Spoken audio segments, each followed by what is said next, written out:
សួស្តីបងប្អូនទាំងអស់គ្នាបាទដែលស្រឡាញ់ខាងវិស័យតន្ត្រីបាទថ្ងៃនេះយើងមានមួយឈុតបងសិនភ្លើងហ្នឹងហើយម៉ាស៊ីនយ៉ាងដុង25សេសហើយស្អាតណាឃើញជាក់ស្ដែងតែយើងបាញ់ថ្នាំណាហើយយើងផាត់អាប់ឡូតហើយឌីម៉ូ24គីឡូ3ហ្វាបង24គីឡូ3ហ្វាហ្នឹងនេះដៃជើងឯនៅសំណំក្រនបាទហើយធានាភ្លើងឲ្យមកឆ្ងាញ់ជើងក្រោមជើងអីវាគឺនៅស្អាតកង់យើងអាចប្រើបានអត់បញ្ហាហើយកែដាក់ស៊ីម៉ាំងឡានហើយទៀតអត់សូវលឿនបងអត់សូវលឿនណាបងត្រូវការអាចតំណែងបានតម្លៃសមរម្យឯងមើលឃើញអាវ៉ាន់ឲ្យចាក់ស្ដែងហើយអត់មានទាន់ហុយទាន់អីហ្មងម៉ាស៊ីនមួយក្ដុង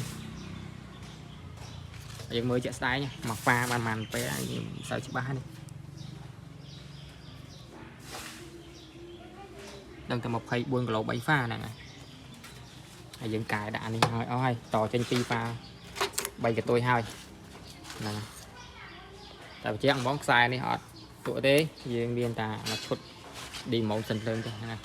ហើយការអាចតំណែងបានបងទីតាំងនៅខាងតាកែវអរគុណច្រើន